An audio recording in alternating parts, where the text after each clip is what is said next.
Bienvenidos todos a la 35ª conferencia en el marco del ciclo de conferencias de la Cátedra de Estudios Judíos Moses Mendelssohn de la Universidad de Buenos Aires. Hoy vamos a tener el disfrute idético, intelectual, de compartir la conferencia del doctor Rodrigo Laham Cohen, Libelos de sangre, antecedentes, primeros casos e impacto en la historiografía contemporánea.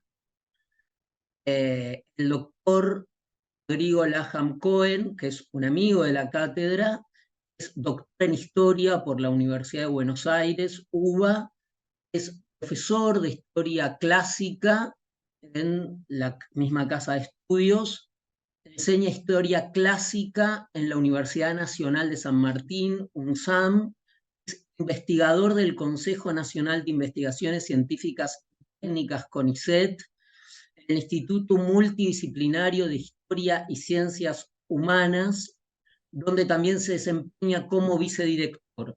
Sus investigaciones se centran en la historia de los judíos y las judías, la historia antigua, tardía, con foco en la interacción con otros grupos religiosos.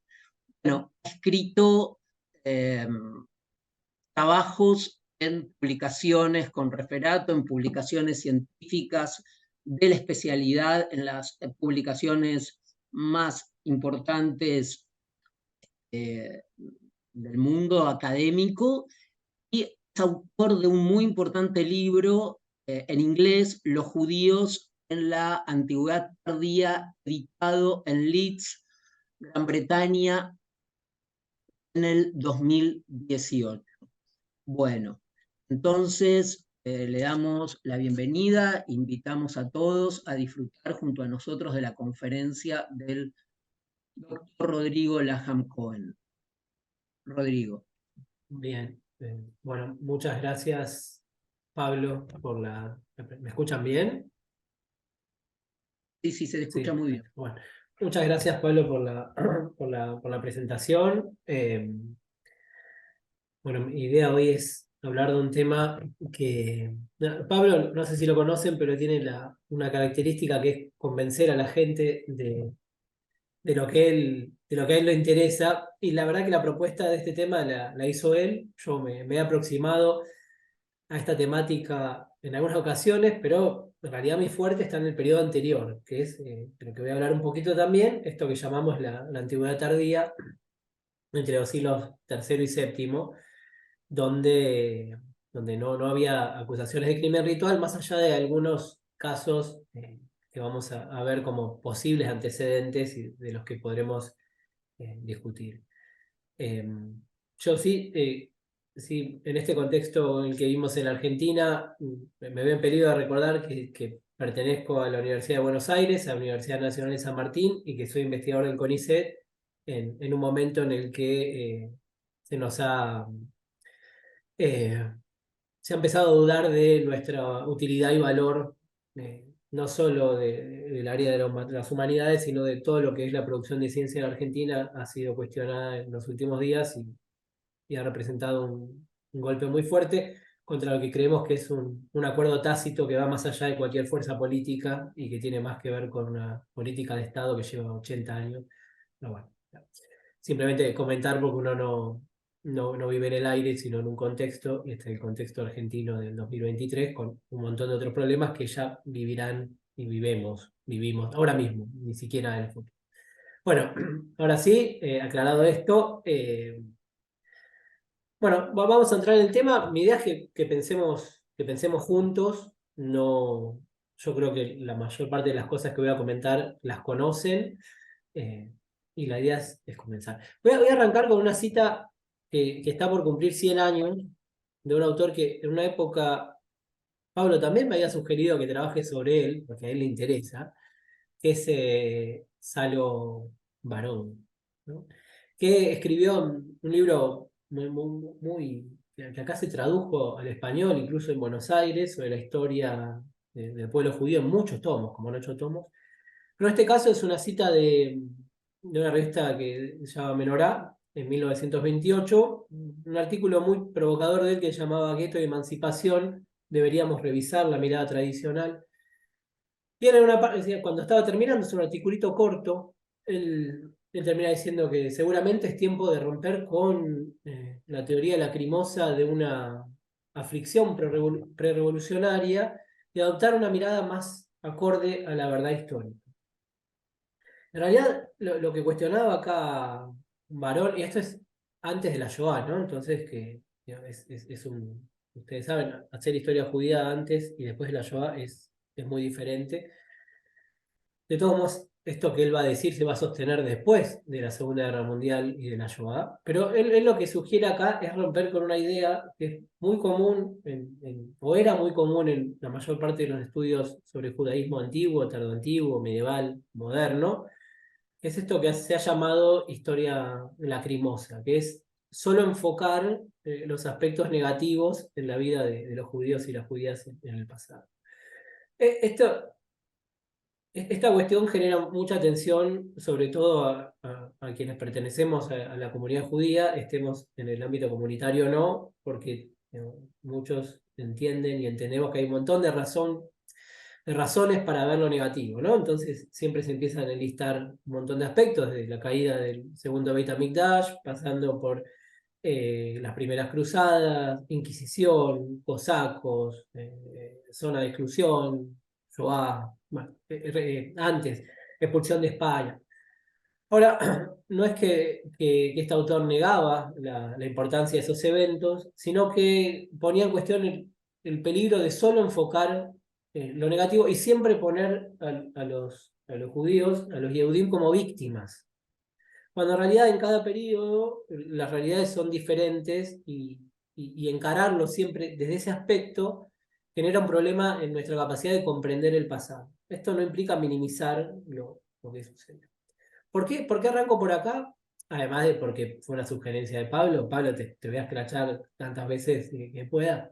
Pero porque yo muchas veces empiezo por acá, porque justamente la antigüedad tardía, que es el periodo que yo investigo, que yo trabajo, es un periodo, si bien en el que hay problemas para los colectivos judíos, no hay problemas tan graves como se van a ver, por ejemplo, los que vamos a ver ahora en la Edad Media, ahora digo, en un ratito, cuando nos metamos en estos casos, en estas acusaciones de crimen ritual, que no eran solo meras calumnias, sino que terminaban en juicios, quemas públicas, asesinatos, más adelante pogroms, digo, un montón de acciones efectivamente violentas contra las comunidades judías.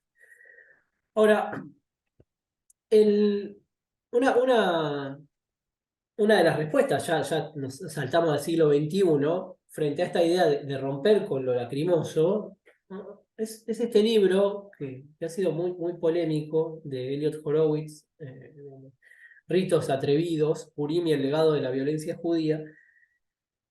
Y ustedes ya verán por qué vamos a hablar de Horowitz, sino porque tenemos un autor que va a ser mucho más polémico.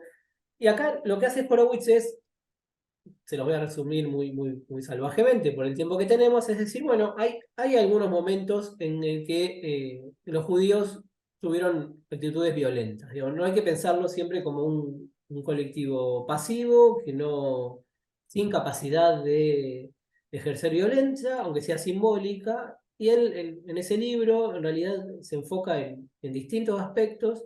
Uno de ellos es Purim, digamos, ustedes conocen, digamos, los que son de la colectividad. Mis prejuicios indican que somos muchos de la colectividad según los apellidos y los nombres que veo por acá.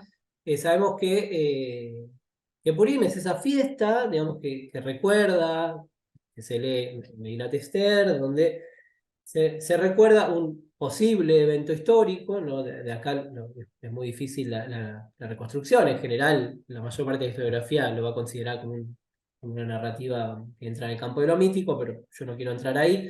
No importa si pasó o no pasó, lo que importa es cómo se lo recuerda, donde, digamos, los judíos se salvarían del rey Ahasverosh, digamos, y de su malvado ministro Amán, y hay que hacer ruido cuando uno dice Amán. No, un intento de persecución que termina revirtiendo gracias a la inteligencia y la belleza de Esther, que termina siendo la esposa del rey. Y un aspecto que cuando yo era chiquito mucho no se resaltaba era que después de evitar la persecución de los judíos, se asesinaba al ministro este, se lo juzgaba, se colgaba a sus hijos también. Y algo que me contaban menos todavía es que después los judíos hacían una especie de revancha y salían a matar a un montón de enemigos, digamos. Lo dice la propia Medina. Ahora, no, otra vez, no importa si esto sucedió o no, lo que importa es que la festividad de Purim, nos cuenta Horowitz, tiene como... es una fiesta muy alegre y que se asemeja en algún aspecto muy genérico al carnaval cristiano, en el sentido de que hay un montón de cosas no permitidas, no sé si carnaval cristiano, el carnaval, vamos a decir, un montón de aspectos no permitidos que se permiten, ¿no? Por ejemplo, emborracharse hasta perder la diferencia entre el malvado Amán y el bueno de Mordejai, ¿no? Esta idea de... Y Horowitz en la tapa del libro pone... Porque en realidad Horowitz tiene una disputa con la ultraderecha israelí, en realidad. Ahí también hay cuestiones que tienen que ver con alguna violencia que él percibe. Pero más allá de eso, vean que en la tapa se juega con esta idea de la violencia. ¿Por qué va a ser importante? Y lo traigo acá a Horowitz, porque nosotros vamos a ver algunos eventos de violencia simbólica por parte de los judíos en el pasado que se asocian a la festividad de Purim. Apareció un libro que fue mucho más escandaloso en el año 2007, vamos a hablar al final de este libro, yo lo adelanto acá para que vean hacia dónde estoy yendo, donde un libro que se llama, bueno, Pascuas de Sangre, los judíos de Europa y los homicidios rituales. El libro fue publicado en 2007 por una editorial prestigiosa de Italia, El Mulino, y por un profesor de la Universidad de Barilán, ¿no? Ariel Toaf, que no solo era profesor de la Universidad de Barilán, sino que era el hijo del rabino Elio Toaf, rabino mayor de Roma, una eminencia. Y Toaf en este libro sugiere, y por eso vamos a ver que hubo tal escándalo que el libro debió ser retirado de los anaqueles, y él tuvo que reformularlo. Él va a decir que, al menos en algunos casos, los judíos pudieron haber llevado a cabo crímenes rituales, sobre todo el de Simón de Trento en 1476. Esto que hacía Toaf era una aberración desde el punto de vista historiográfico, nosotros lo vamos a ver, se lo voy a resumir acá y yo voy a dejar en claro mi posición de que los judíos no han llevado a cabo crímenes rituales en ningún momento de la historia, digamos, lo digo por si alguien lo va a dudar. Lo que hace Toaf es tomar un montón, digamos, los testimonios extraídos bajo tortura a los judíos acusados del asesinato del niño Simón y los da por válidos. Dice que en realidad esos... Y acá yo voy a poner mucho texto hoy, yo sé que Pablo lo va a odiar en el fondo, y muchos de ustedes también, pero veamos cómo esto va a ser fundamental para lo que vamos a decir. Entonces, en Pascua de Sangre, Tomás dice, los protocolos de los procesos, sobre todo, espera que me tapen, aquellos minuciosos y detallados relativos a la muerte del pequeño Simón de Trento, no pueden ser descartados con la presunción de que representan solo un reflejo deformado de las creencias de los jueces, los cuales habrían recopilado confesiones dictadas y guiadas con medios coercitivos para que se adecuaran a teorías difundidas previamente bajo el argumento del odio a los judíos.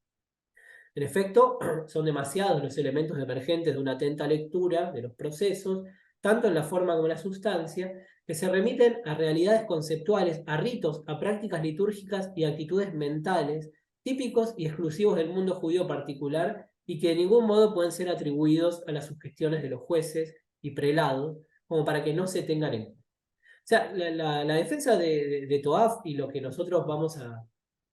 y lo que se va a ver en gran parte del debate es si ustedes saben, las acusaciones de crimen ritual, vamos a ver que la primera, al menos que reúne todas las condiciones de nivel de sangre, es del siglo XII.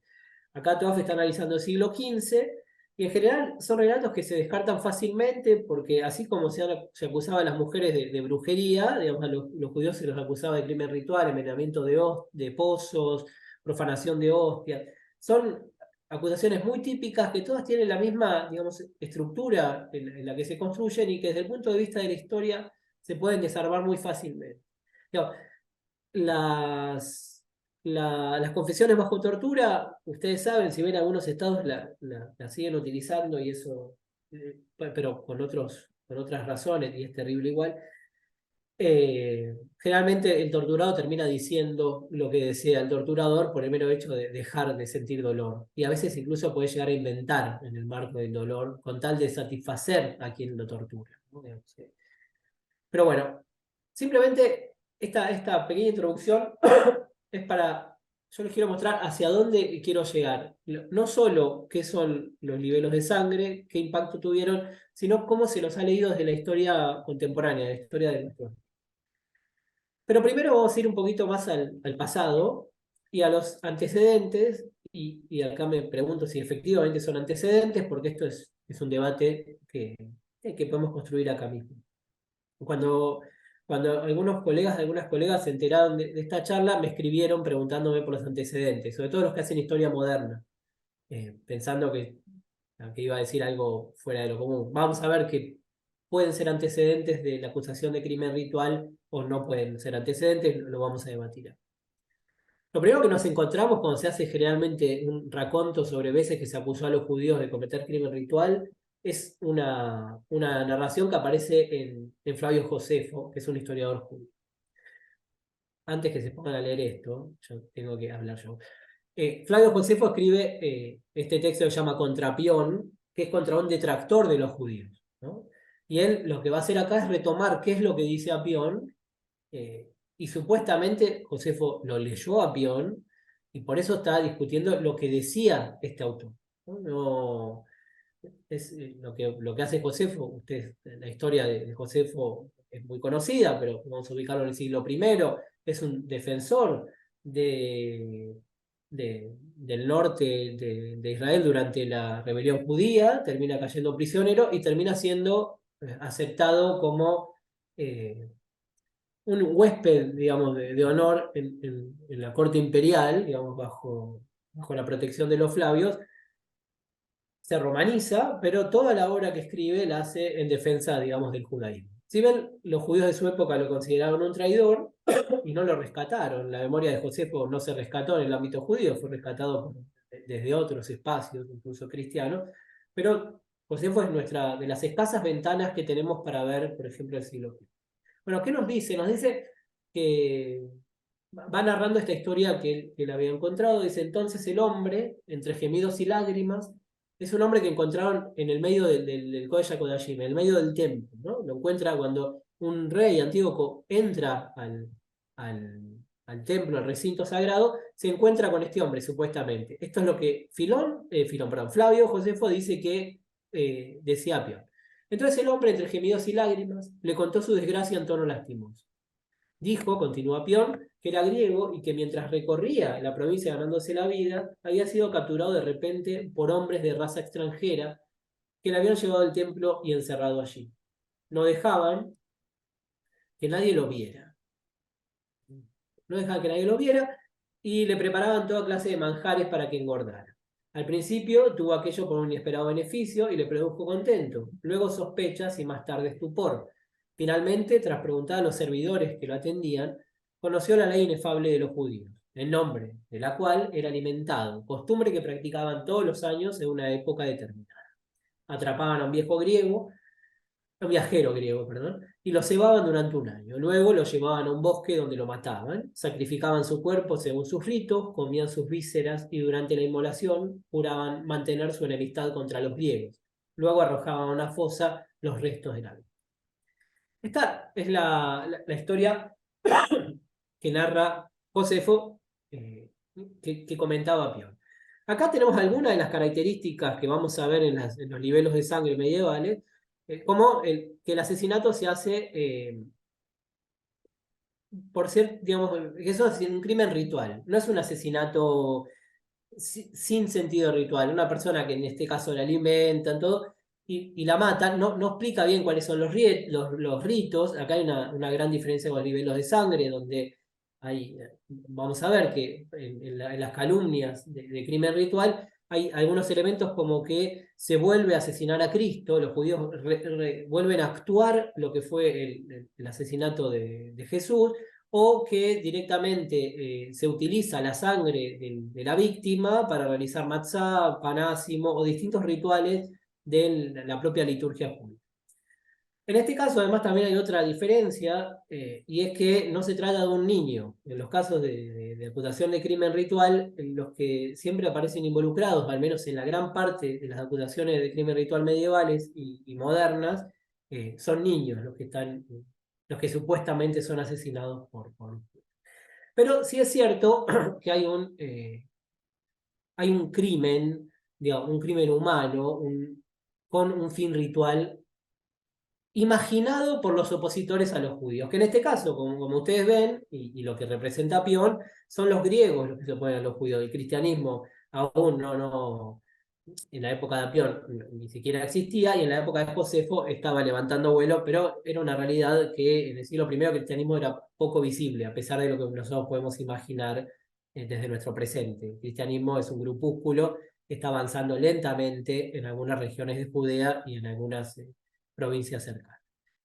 Ahora, es importante tener en cuenta en este caso, y esto tiene que ver también cuando hacemos historia de los judíos, tenemos que estar muy atentos de no ver en algunos aspectos vinculados al judaísmo especificidades cuando en realidad son tendencias generales que exceden la historia de los judíos. Porque ¿a qué voy?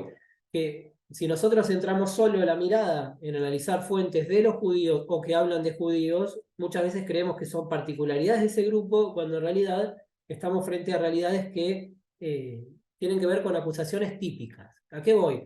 Que acusar de asesinar a niños o adultos con fines rituales era una acusación típica que se hacía no solo contra judíos, sino contra cualquier grupo religioso, adversario político, minoría o incluso mayorías a las que me opongo, con el fin de defenestrarlos y ponerlos en un lugar de criminales. Digo, nada peor que asesinar a un niño, nada peor que asesinar a un humano con fines rituales, ni siquiera en el marco de una guerra, por hacer justicia. Entonces, lo que yo entiendo, lo que vemos en Apión, esa acusación a los judíos de matar a un griego con fines rituales para así, digamos, hacer una especie de venganza anual contra el enemigo, es una acusación que se ve durante la antigüedad en general contra distintos grupos. Entonces, acá tenemos un caso, Diodoro Sículo, que está intentando hablar mal y habla mal de un tirano, ¿no? del siglo III a.C. Dice: Apolodoro, que aspiraba a la tiranía y buscaba asegurar la conspiración, invitó a un joven, uno de sus amigos, a un sacrificio. Pero lo mató, en realidad lo invitó, pero lo terminó matando. Como ofrenda a los dioses, le dio a los conspiradores sus vísceras para comer, y cuando había mezclado su sangre con el vino, se los dio para beber. Acá no hay nada judío, es simplemente una acusación más del mundo helenístico, griego tardío, sobre también un crimen ritual que en este caso tiene el fin de unificar a un grupo de conspiradores. Y podemos ir un poquito más adelante, ir a Tertuliano, que es un autor cristiano. Ustedes piensen, cuando el cristianismo digamos, comienza, enfrenta un montón de acusaciones por parte de los politeístas y también supuestamente por parte de los judíos. Obviamente son grupos rivales que están disputando, en el caso de judíos y cristianos, el mismo Dios, las mismas escrituras incluso, y los politeístas que están frente a lo que ven como otra religiosidad oriental que no pueden comprender. Dentro de las acusaciones que reciben los primeros cristianos, entra toda una catarata de acusaciones típicas que se hacen sobre minorías o sectas, entre comillas. Infanticidio, sexualidad desenfrenada, descontrol, necrofilia, zoofilia. Acusaciones siempre ante el desconocido se suelen poner esas acusaciones. Tertuliano es un autor que, entre otras cosas que hace, escribe para defender a los cristianos de estas acusaciones. Y lo que dice, en resumidas cuentas, es Miren que los cristianos lo único que hacemos es juntarnos a rezar. Nosotros no hacemos nada más, nada raro, todo lo demás son calumnias sobre nosotros. O sea, miren aquí cómo la historia va a girar con el tiempo, que acá, en los primeros siglos, digamos, de la era común, los cristianos se están defendiendo de acusaciones de crimen ritual, infanticidio y todas las que acabo de decir, y en el siglo XII, XIII van a ser ellos, digamos, al menos los cristianos de esa época, es un mundo muy diferente, los que van a acusar a los judíos de lo mismo. Entonces dice Tertuliano: cuando procesáis a algún delincuente, no estáis dispuestos a pronunciar sentencia inmediatamente después de que el acusado se confiese homicida, o sacrílego, o culpable de incesto, o enemigo público, para no citar más que los delitos de los que se nos inculpan, sino que averiguáis las circunstancias, el carácter del hecho, el número, el lugar, el modo, el tiempo, quiénes son los testigos y los cómplices. Cuando se trata de nosotros, o sea, de los cristianos, dice Tertuliano, no hay nada de esto. Y eso que sería muy interesante, conseguir por medio de torturas la confesión de aquello de lo que falsamente se nos acusa. Saber cuántos infanticidios ha saboreado cada uno, cuántos incestos ha cometido aprovechando la oscuridad, qué cocineros, qué perros han estado presentes. Qué gloria la del gobernador que descubriera alguno que ya se hubiera comido 100.000.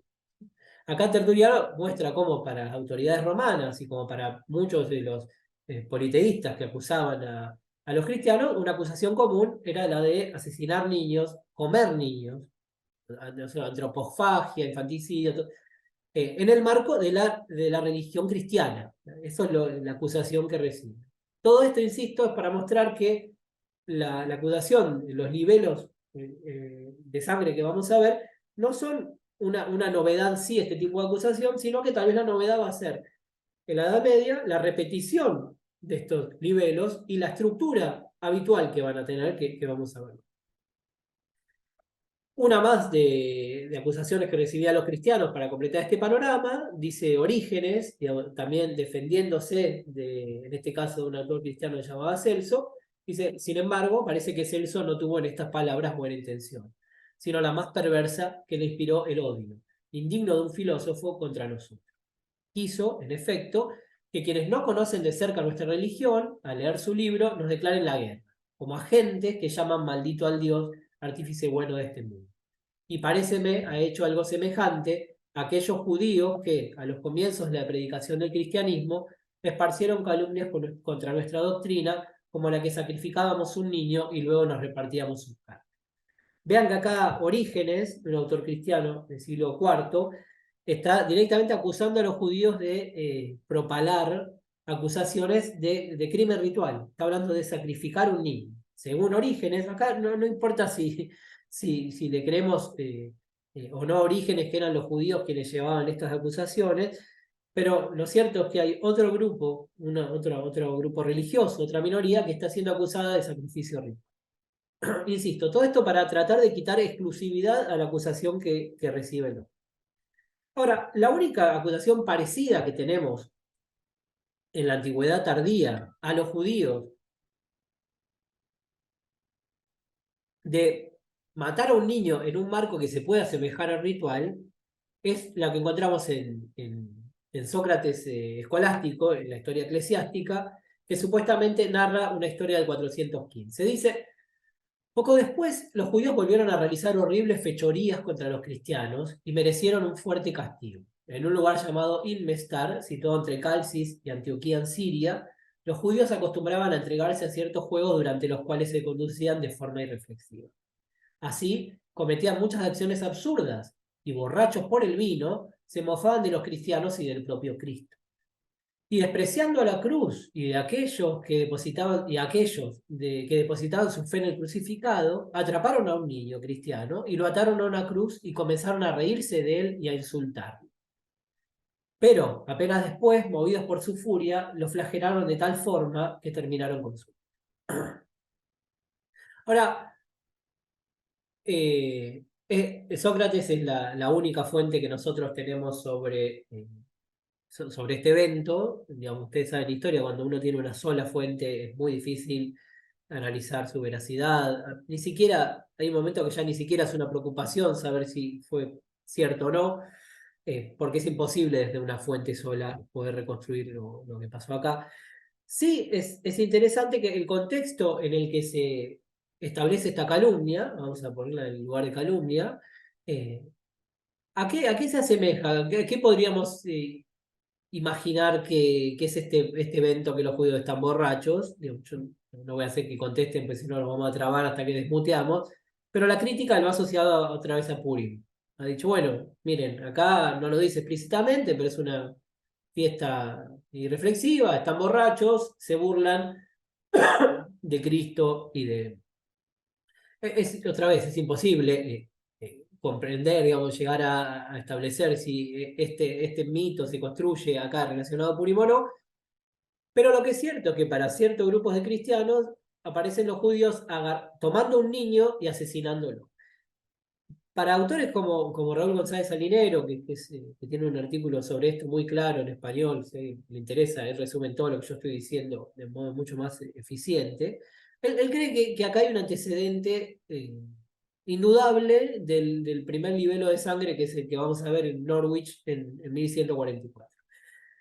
Yo, yo no para discutir con Raúl, a quien quiero mucho, me parece de todos modos que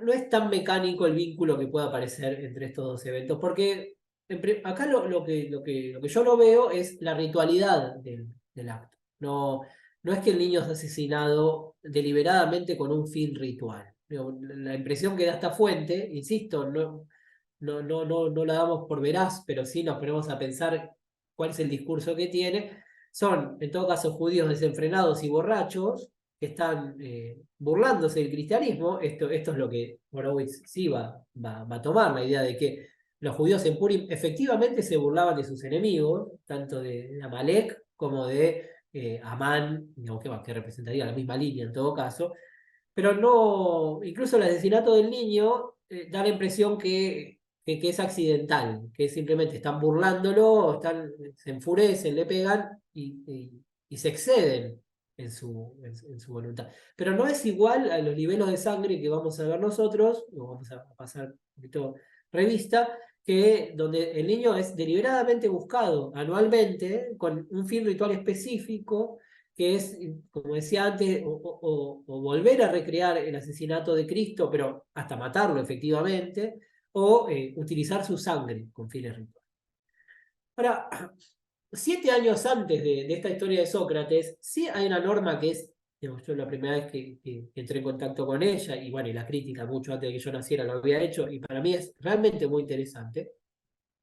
Es una norma de un código legal fundamental, que es el Código Teodosiano, que fue promulgado en el siglo V, pero que recopila narrativas previas, normativa previa del Imperio Romano. El Imperio Romano no, ya es cristiano en esta época, pero incluso el Imperio Romano precristiano, donde se nos dice que los gobernadores de provincia prohibieron a los judíos incendiar a Amán. Amán, o sea, el malo de la historia de Purim, en una de sus festividades solemnes, en recuerdo de su antiguo castigo y de quemar una suerte de simulacro de la Santa Cruz, en un espíritu sacrílego que tiene por fin burlar la fe cristiana.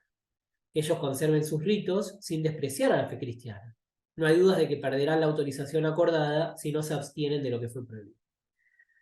Esta norma es fabulosa porque ustedes saben que cuando trabajamos con normativa, con leyes, nos enfrentamos a distintos dilemas, ¿no? Una norma no necesariamente está digamos, refutando una situación concreta. Una norma puede ser creada, digamos, en un estudio de gente que piensa qué es lo que podrían estar haciendo los otros. Una norma puede estar también constituida con el fin digamos, de acusar a grupos que nunca han hecho nada, pero con la mera existencia de la norma, el reflejo que se genera es que sí está sucediendo, pero también es muy lógico, y yo creo que en este caso tiene algo de sentido, y es lo más lógico cuando se hacen estudios jurídicos, que efectivamente la norma muchas veces aparece cuando hay un problema específico. En este caso, el nivel de especificidad precisamente de la norma, que es referir a la historia de Amán y a la quema de un muñeco, tiene sustento en las tradiciones judías. No, puede ser una creación también esta ley, una creación que no. Pero la idea de que Amán es el malo de Purim y que al día de hoy todavía digamos, se tapa su nombre con ruido cada vez que se lo pronuncia y se burla y en algún punto se celebra su muerte porque era una persona destinada a asesinar un montón de judíos, genera, digamos, en quienes estudian esta ley la sospecha de que efectivamente, y esto otra vez retomo a Horowitz, que va a hacer, su trabajo va a pivotear bastante en esta norma, de que efectivamente los judíos en Purim, al menos en el siglo V, emplean la celebración justamente de Purim para atacar simbólicamente al cristianismo.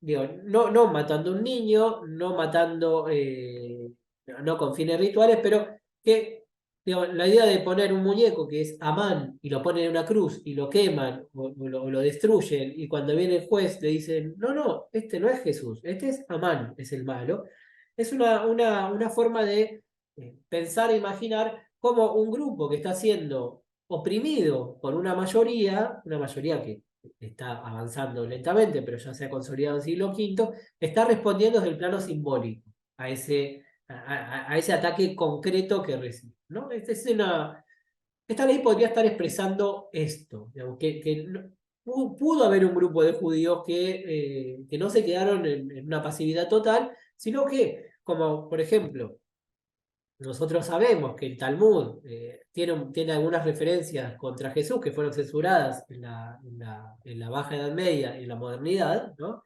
Yeshua Notzri o Yeshu en Pantera, digamos, todo ese tipo de lo que se llaman también las Toledot Yeshu, los ataques a Jesús.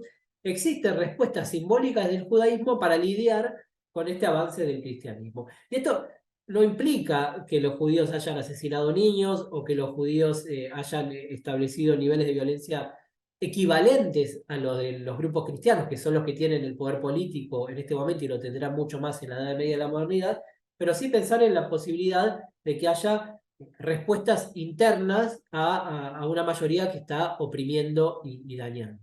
Insisto, decir que los judíos pudieron haber ejercido algún tipo de violencia simbólica no justifica nada de lo que se hace del otro lado, ni los pone en pie de igualdad, digo, adelantándome a posibles críticas. Acá quemar un muñeco no implica que te quemen adentro de una sinagoga, no son equiparables.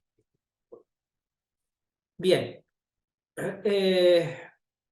Y acá para adelantar una cosa en las 7 partidas, digamos, un código legal ya medieval, encontramos este texto, y lo pongo acá para que veamos un posible eco de la normativa del Código Teodosiano. Dice, y porque oímos decir que en algunos lugares los judíos hicieron y hacen el día del Viernes Santo el recuerdo de la pasión de nuestro Señor Jesucristo en manera de escarnio, agarrando a los niños y poniéndolos en la cruz, o haciendo imágenes de cera y crucificándolas cuando los niños cuando no pueden tener niños, mandamos que si aquí en adelante, en algún lugar de nuestro señorío, tal cosa sea hecha, y se pudiera averiguar que todos aquellos que estuvieran en aquel hecho, que sean presos y, bueno, y acusados y traídos ante el rey, y que después de supiera la verdad, se lo debe matar, cuantos ellos sean, ¿no? Acá en las 7 partidas, que otra vez es un código legal, ya no pasamos el primer milenio por bastante, hay dos ideas, ¿no? Aparece muy por arriba la idea de que pueden robar niños para ponerlos en la cruz, pero también aparece la idea de la imagen de cera. Y esto nos remite de vuelta a esta ley del siglo V, donde no hay un niño, sino lo que hay es una burla de una imagen, que sea Amán o sea Jesús, aparece. Y acá sí una imagen que tenemos de las cantigas,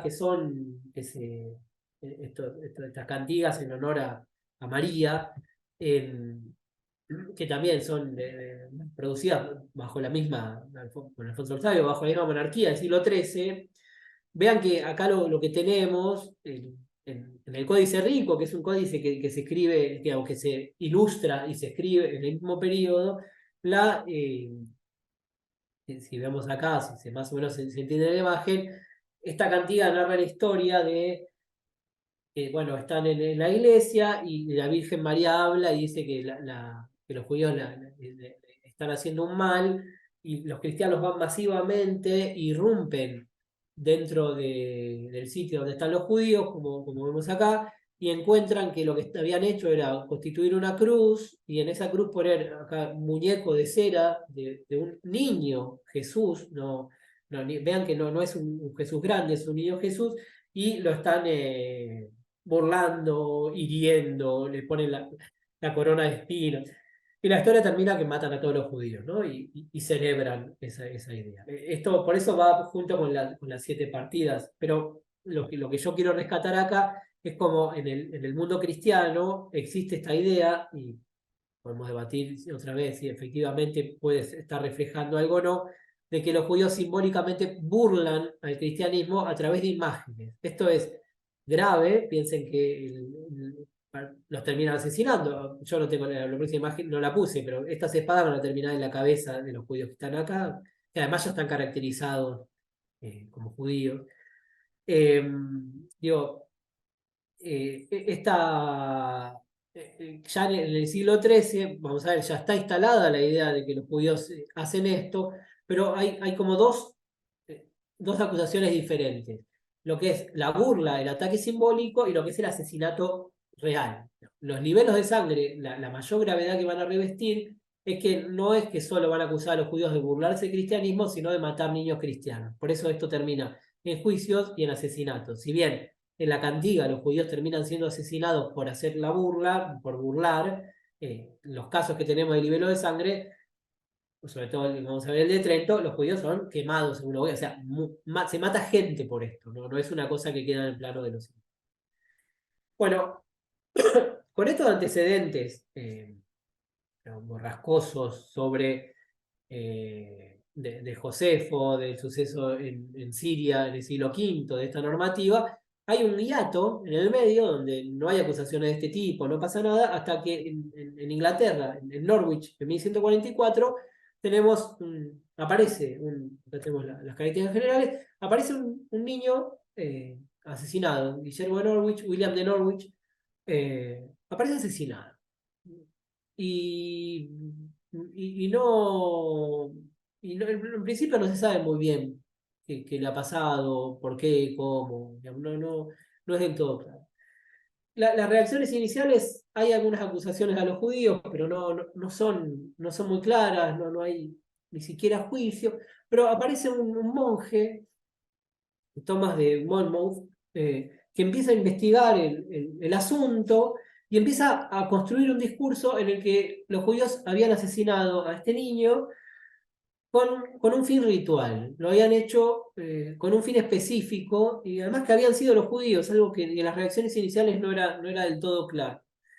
Y Tomás empieza a escribir un texto y a tratar de propagar la idea de que este niño era un santo, que había sido, insisto, asesinado por los judíos, y además él dice, y esto es un elemento que aparece mucho, y acá entre nosotros está Constanza Caballero, que es una colega mía que ha trabajado mucho más, que trabaja judíos en la modernidad, y que sabe mucho más que yo, de hecho, pero aparece el elemento del informante, que en realidad no es un judío, es un cristiano que fue judío, ¿no? Digamos, que es el que en muchos casos de libelo de sangre aparece como el que les cuenta cómo son estos famosos rituales, ¿no? Les cuenta, lo informa de cómo se llevaron a cabo estos rituales. Ahora, es muy interesante que el propio Tomás de Monmouth, o sea, la persona que está construyendo este relato, dice que dentro de los grupos cristianos muchos no le creen. Como que en este primer caso, estamos en el siglo XII, la idea de que los judíos pueden matar niños para hacer un crimen ritual no prende mucho en todos los sectores cristianos. Vamos a ver que más adelante también hay grupos que son reticentes, ¿no? Esto también para uno cuando da una clase, una charla, habla de judíos y cristianos como si fueran dos entidades homogéneas sin diferencias ni disidencias, ¿no? Algo que si uno lo piensa en nuestro presente, es completamente absurdo cuando, por más de que no hay que ser anacrónico, si yo pregunto acá qué es ser judío y contestamos 5 judíos diferentes, vamos a tener 5 respuestas completamente diferentes.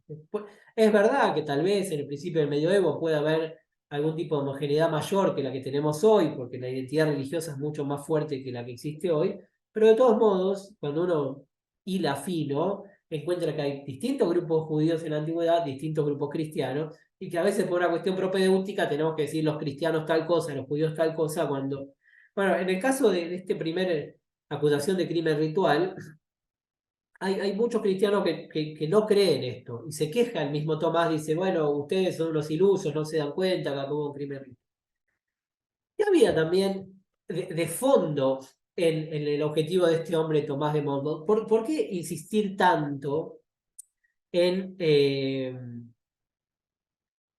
en la acusación a los judíos, ¿no? Digamos, hay un montón de razones que se podrían esgrimir, pero una muy interesante es que estamos en una temporalidad en la que la importancia de tener reliquias para una iglesia, para un monasterio, para lo que fuere, es central para atraer gente y para darle más potencia al culto local.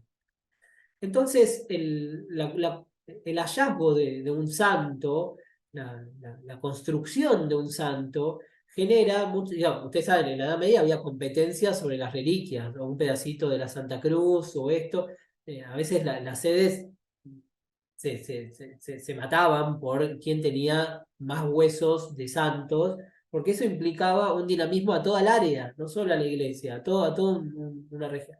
Entonces también Tomás de Monmouth puede estar eh, insistiendo en esto con el fin de potenciar a la propia iglesia de Norwich, que es donde él está, porque aunque él es de Monmouth, él está en este momento.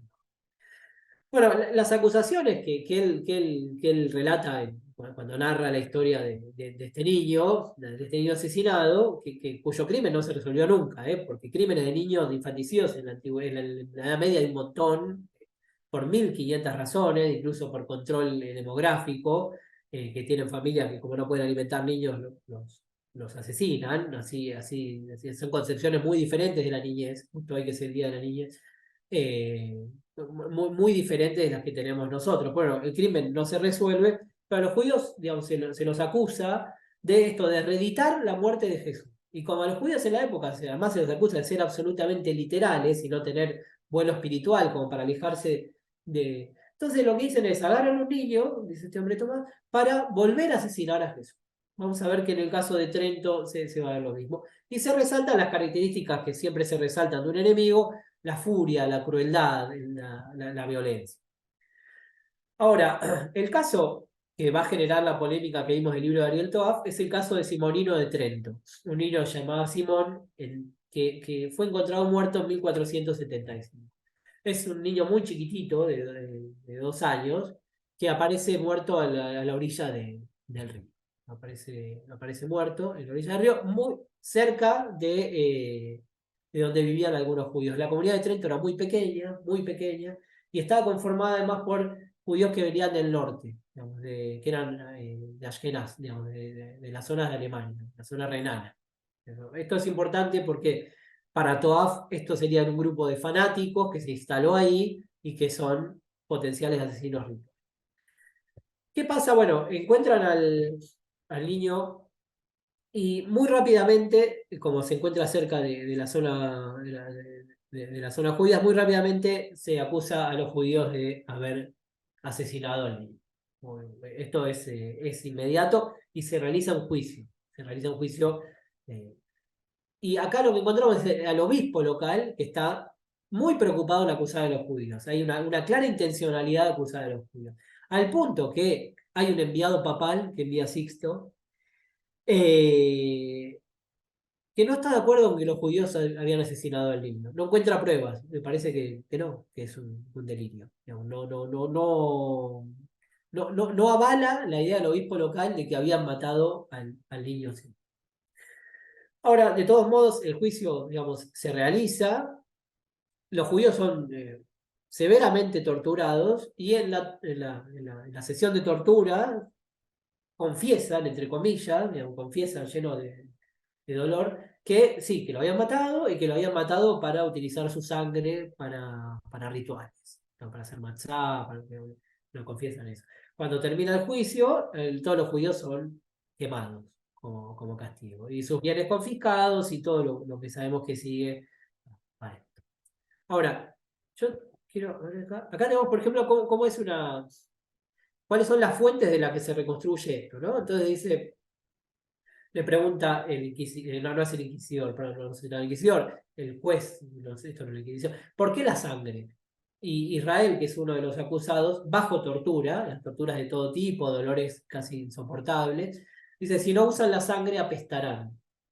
Le pregunta de vuelta el juez, ¿por qué beben y toman la sangre? Y contesta Israel, según la usanza de pintar con sangre las jambas de tiempos del faraón. Y le pregunta, ¿qué palabras se emplearon cuando mataron al niño? Y acá le contesta en italiano, pero en realidad el diálogo está en alemán. Trento está bien en el norte, de hecho, si usted viaja en Italia hoy, bien arriba, si se va todavía más arriba, Bolzano, la misa está en alemana. Y digo, toda esa área, ustedes saben que es un conglomerado, digamos, austríaco, bueno, no importa, no es el caso. La cosa es que venía en alemán y en italiano le dice, así se hizo con el Dios cristiano, que no es el verdadero. Este tipo de fuentes son generalmente por quienes estudian el periodo moderno severamente criticadas porque, otra vez, ahora lo vamos a ver, pero el torturador sabe qué preguntar para obtener las respuestas que necesita. Entonces, si yo me guiara por ejemplo, los juicios que se hacen por brujería, tendría que afirmar que en la edad moderna las mujeres tenían capacidad de volar con escobas y que efectivamente volaban con escobas porque una mujer confesó que volaba con escobas y que le daba comida para tener más potencia sexual a sus víctimas. Digamos, se entiende el absurdo de tomar una narración bajo tortura como una narración verídica. En este momento la gente que es torturada simplemente quiere dejar de sufrir. Quiere dejar de sufrir. Esto, digamos, lo hemos visto en la dictadura argentina también. Digamos, no solo se dan nombres de personas que estaban involucradas en actos considerados de subversión, sino que también a veces se tiran nombres al tuntún porque no me picanés más, el cuerpo no soporta más este nivel de tortura. Ahora, cuando nos vamos de los hechos y nos ponemos a pensar en cómo investigar estos niveles de sangre, pero no tanto en por qué surgieron, qué problemas acarrean para nuestra forma de hacer historia, para nuestro presente también, hay distintas aproximaciones. Hay un libro de Hannah Johnson que se llama Blood Libel, que utiliza un concepto muy interesante y es que lo que nosotros tenemos es una indeterminación de la fuente, que es lo que yo les acabo de decir. Nosotros no podemos encontrar una no prueba de la inexistencia de crimen ritual. No existen las no pruebas. O sea, nosotros lo que podemos decir es que las fuentes de las que se dependen son fuentes parciales, que tienen como objetivo criticar a los judíos, polemizar con ellos, y en su momento, como las que vimos en Trento, directamente como objetivo la constitución de un nuevo culto, la aniquilación de la comunidad judía local, la confiscación de sus bienes, etc. Ahora, eh, es muy difícil con las fuentes que tenemos, digamos, construir históricamente más que las intenciones que tienen los que inventan estas calumnias. Pero después meternos en el análisis minucioso es un terreno fangoso, porque las fuentes que tenemos son realmente muy pobres. Y también dice Johnson, está en el riesgo de ir especulando legalmente y tratar de hacer análisis de, bueno, pero si el acusado dijo tal cosa, tal otra, porque estamos en un campo verdaderamente difícil, sobre todo en las fuentes que son bajo tortura, ni hablar en el caso de William de Norwich, donde tenemos una constitución de un relato casi agiográfico sobre este niño, donde el objetivo es hacerlo un santo, no es que hay un intento de llegar eh, a lo que efectivamente sucedió. Ahora, también está el otro peligro, que es simplemente dejar el caso y decir, sí, es otro de los hechos de que los judíos fueron acusados, como durante toda la historia, como desde que destruyeron el templo. Digamos. O sea, tampoco podemos dejar de lado el análisis de estas cuestiones. Y acá vuelve a aparecer la perspectiva lacrimosa, que es dividir todo entre malos y buenos, hacer todo maniqueo. Judíos siempre caemos del lugar bueno y los otros son siempre malos, ¿no? Ahora, hay algunos análisis que tratan y esto que yo ya se los anticipé, de tratar de pensar por qué sucedieron estas cosas, por qué se generaron estas calumnias, desde un punto de vista un poquito más complejo, ¿no? Entonces, un autor que también es muy conocido es Israel Yuval, que es muy polémico en Israel, se lo respeta mucho y algunos lo consideran un judío que se odia a sí mismo, digamos, esas cosas siempre aparecen cuando se aparecen de un lado crítico. Igual, por supuesto que igual va a decir que los judíos nunca mataron niños, y esto por una cuestión que ustedes saben, digamos, si alguien ha estudiado judaísmo, la sangre es un aspecto que, digamos, que muy vinculado a la impureza. Nadie va a meterse a tocar sangre, ni hablar de que nadie va a hacer un homicidio ritual, porque en ningún lado, ni de la Torá, ni de la Mishnah, o sea, ni en el judaísmo prerrabínico, ni en el judaísmo rabínico, existe la idea de andar manipulando sangres. Incluso ustedes saben, la carne cayera y que desangrar, hay un montón de aspectos. Ahora, carne humana, sangre humana es algo profundamente revulsivo a cualquier judío practicante, según la normativa judía que expresa el judaísmo de esta época, el judaísmo medieval, es hijo del judaísmo rabínico que ha generado decenas de textos que explican por qué no hay que tocar sangre y qué hacer si uno toca sangre, digamos, esto está muy claro. Ahora, igual va a decir que durante la primera cruzada, ya, 1096 y sucesivamente, sobre todo los asesinatos masivos que se producen en la zona romana, renana, como en Speyer, en Worms, los cristianos ven, en muchos casos, judíos que se martirizan. Digamos, creen ver fanatismo, dice igual. Entonces los judíos a veces antes de convertirse se encierran y se asesinan, se suicidan o se dejan quemar antes de escupir a la Torá o de hacer algo así. Entonces va a decir que el combo que produce ver a los cristianos, que determinado fanatismo en ciertos grupos judíos, sumado a que ellos conocen o creen conocer que hay algunos aspectos de violencia judía simbólica, por ejemplo, que hay algunas oraciones en el Sidur, el Sidur en la época, vamos a ponerlo de lado, pero por ejemplo de la ley, donde se habla contra el otro, contra el enemigo que es que no soy yo. Esto igual se puede contradecir con un montón de aspectos del Talmud donde el otro eh, se lo tiene lejos, pero no es necesario atacarlo. Pero igual lo que va a decir es que este combo de ver determinado firmeza en la resistencia judía sumado eh, a el odio que puede haber en los judíos a los cristianos, hizo, y un odio que hasta puede ser justificado desde el lado de vista, desde el punto de vista del oprimido, hizo que en la mente de algunos cristianos fuera verosímil que hubiera judíos que pasaran de lo simbólico a lo concreto. Entonces, que las historias de los niveles de sangre pueden circular y pueden encontrar receptividad en la población cristiana por esta combinación. Esto que dice igual es una teoría, yo no estoy diciendo qué maravilloso, qué bárbaro. Digo, ¿cómo razona él para pensar por qué surgen estas cosas? Y no solo por qué surgen, sino por qué impactan en la población. Porque hay población que está dispuesta a creer. Ustedes saben que cuando vuelvo al tema de las brujas, digo, esto lo decía Carlo Gisburg hace mucho, ¿no? Hay como dos grandes teorías cómo este tipo de calumnias pueden avanzar en una sociedad. La primera es que se juntan unos cuantos, que es la teoría muy voluntarista, hasta conspiranoica, se juntan las élites y dicen, bueno, vamos a inventar la historia de que las mujeres son brujas. Listo. La bajan y la gente cree, como si desde arriba se pudiera. Y hay otra idea que hay un sustrato de creencias comunes de la población, que si esa idea que puede venir desde arriba llega a aprender, es porque hay unas ideas preconcebidas, unas ideas mucho más antiguas que permiten que la gente crea en eso. La gente no cree en cualquier cosa. Si yo le digo, igual hoy yo podría llegar a dudarlo en este contexto actual, pero si yo a la gente le digo que los marcianos, bueno, no sé, porque también si la gente cree que la Tierra es plana, bueno, no importa, pero voy a mover lo tradicional. Si yo digo cualquier cosa, que los marcianos escribieron la Torah, en general, para que alguien crea en eso, tiene que tener ideas preconcebidas muy extrañas. Primero, que existen los marcianos, segundo, que la Torah pudo darse por esta cosa. Bueno, esto ya les dije, la crítica de igual, y tenemos en una línea similar a Horowitz, que también va a decir, sí, la violencia judía simbólica existe, y la imagen que los cristianos pueden llegar a construir de los judíos en base a esto es que tal vez, otra vez, que pasaron de lo simbólico a lo concreto. Ahora, este consenso historiográfico de que los niveles de sangre son calumnias, se rompe con el texto que les mencioné antes de Toaf. Se rompe porque además se rompe desde adentro, porque Si ustedes ven textos antisemitas, hay un montón de textos antisemitas que hablan de que los judíos asesinan niños, así como que son dueños del planeta y que son comunistas y todo a la vez. Saben que el antisemitismo puede albergar ideas profundamente contradictorias entre sí, pero no contradictorias en la cabeza de un antisemita.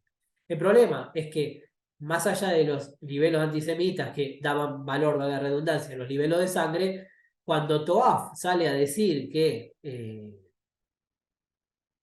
sí, tal vez los judíos mataron a niños cristianos, es un escándalo. Es un escándalo en el mundo historiográfico, es un escándalo en la comunidad judía italiana, en la comunidad judía israelí, es un escándalo a nivel mundial. Y hay que decirlo también, es una gran fiesta para un montón de antisemitas que dicen, ven, hay uno dentro de ustedes que está confesando que son un pueblo que mata niños. Cosa, ¿qué es lo que pasa? El libro lo publica en 2007. A ver si tenemos acá. Después vamos a ver un pasaje donde lo dice claramente. Y considera que sí, que había un grupo de judíos ashkenazim, fanáticos, ¿no? Que venían del norte. Y que entre sus rituales estaba el tema de utilizar la sangre con fines mágicos y con fines purificadores. Y lo que hacen es mezclar un montón de fuentes vinculadas a veces a tradiciones místicas, vinculadas a un montón, y son todos como verdades a medias, y las aglutina todas, y termina creyéndole a las fuentes, a los testimonios obtenidos bajo tortura. ¿No? Es muy interesante preguntar por qué él hace eso. Ustedes saben, cuando uno es historiador, a veces tiene que innovar, y tal vez eso te puede llevar a forzar un poco la realidad. Yo una vez escribí un articulito sobre esto muy simpático, para mí muy simpático, porque yo jugaba con la idea de, bueno, ¿y qué pasa si uno descubre algo terrible? ¿Lo tiene que decir? ¿No lo tiene que decir? O sea, ¿Toaf creyó que efectivamente pasaba esto o solamente buscaba fama? Y como, nada, la fama a veces tiene un costo, dijo, bueno, me mando en esto. Bueno, lo cierto es que él termina afirmando eso, que sí, que hay un grupo de judíos que pudieron, que no fue solo una calumnia, que sí, que tal vez lo mataron al niño Simón. Ahora, bueno, esto es lo que ya les acabo de decir. Bueno, y recibe muchas críticas el libro, ahora las vamos a ver porque me parece que son interesantes para pensar cómo hay que hacer historia y cómo no hacer historia, y el libro lo retira. No lo echan de la universidad en la que trabaja, una cuestión también de libertad de cátedra, digamos, en la Universidad de Barilán lo mantuvo en su trabajo, libertad de pensamiento, un montón de aspectos valorables en el mundo académico, universitario. El libro lo retira, pero después lo vuelve a republicar con matices. O sea, donde se mataron, tal vez pudieron haber matado, o sea, le baja el precio. ¿Qué es lo que dice en un momento? Que es lo más impactante para alguien que hace estos temas. Dice, propiamente en las aguas del barranco que atravesaba la bodega de Samuel, es el lugar donde encuentran al niño, Samuel es el judío de Trento, era encontrado el 23 de marzo, vigilia de la Pascua de 1475, año de jubileo, el cuerpo martirizado de Simonino, un niño de 2 años, hijo del curtidor Andrés Lonferdo. Del trágico hallazgo partiría la pesquisa que terminaría llevando a la incriminación de los judíos de Trento como sospechosos del rapto y del asesinato del niño, a su interrogatorio en el castillo del Buen Concilio y a su condena después de que hubieran confesado bajo tortura ser los responsables del triste crimen. Finalmente, los condenados serían públicamente ajusticiados, quemados en la hoguera o decapitados y sus bienes amargamente confiscados. Las actas de los juicios de Trento por el asesinato de Simón, luego beatificado, constituirán después el documento más importante y detallado jamás escrito sobre una acusación de homicidio ritual, un documento precioso que ha conservado las voces de los judíos imputados, sobre los cuales los acusadores e inquisidores no siempre lograron superponerse o confundirse, ¿no? O sea, otra vez, esta parte final es donde él pone en evidencia cómo es su metodología, que es lo que considera válido, la idea de que las voces de los judíos imputados están, que no es que es una imposición de los torturadores o que los confunden, están. Entonces que hay algo de cierto en el asesinato de este niño. Bueno, las reacciones a Toaf nos hicieron esperar, fue a los días, y algo que los historiadores no estamos muy acostumbrados, llegó hasta los diarios. Vamos a ver que los pasajecitos que yo les voy a poner sobre estas reacciones salieron en los principales diarios italianos. No, no es que es una... Fue un escándalo público, no una cosa del mundo académico, un debatecillo que se llevó a cabo en el aula 108 de Puan. No, es una cosa que llegó a los diarios. Entonces, vamos a leer algunas, con esto yo voy a terminar, voy a dejar de torturar, voy a torturarlos, es una palabra horrible en este contexto, de aburrirlos. Porque, insisto, para mí este caso nos sirve para pensar cómo tenemos que hacer historia y cómo no, digamos, ¿sí? Y qué cosas tenemos que atender. Primero, salen algunas voces a favor en el Corriere della Sera. Dice, ni en Trento de 1475 ni en otra parte de Europa tardomedieval, los judíos fueron siempre víctimas y por tanto inocentes. En una vasta área geográfica de lengua alemana, entre el Rin, el Danubio y el Adigio, una minoría de askenazíes fundamentalistas llevó a cabo ciertamente y varias veces sacrificios humanos. Esto lo saca muy rápido Luzzatto, es un historiador bastante conservador, y se sube rápidamente a la tesis de Toaf. Dice, sí, fueron muchas veces que los judíos. Ahora, uno está muy tentado cuando ve esto de decir, bueno, Luzzatto es un antisemita. Eh, o un judío que se odia a sí mismo, digamos, depende de la religión que tenga Luzzatto.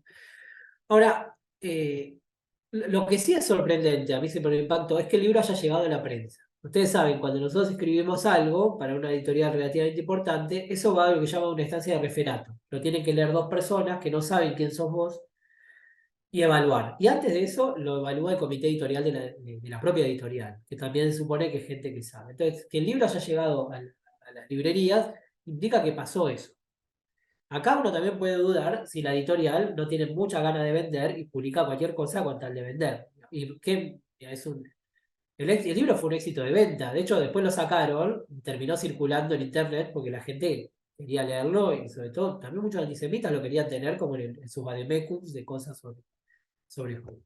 Pero bueno, entonces hay algunos historiadores que salen primero con una reacción positiva a Toaf, no necesariamente. La que viene a mí me parece muy interesante. Franco Cardini escribe en Avenir, esto es un diario cristiano, y dice, estoy seguro de que en muchos otros estudiosos ya había surgido en varias oportunidades una razonable sospecha en torno al tema al cual Ariel Toaf pone voz. Pero entre ciertas distantes y sombrías páginas históricas y el día de hoy está en el medio el ala negra de la historia. En el medio está el mar amargo y profundo de la yo. Ningún no judío osaría jamás expresar dudas o formular hipótesis análogas a las que, con mesura y prudencia ejemplar, nos propone ahora Ariel Toa.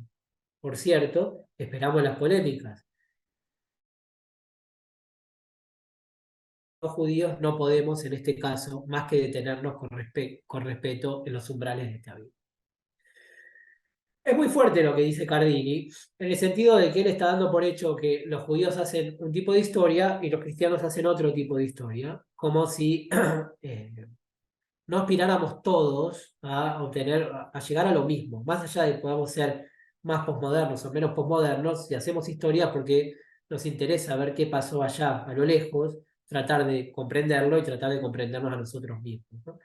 Acá lo que está diciendo Cardini es que, bueno, muchos sospechábamos que los judíos eran unos criminales rituales, pero no nos animábamos a decir, bueno, estuvo la Shoah, no sea cosa que nos acusen de antisemitas, ¿no?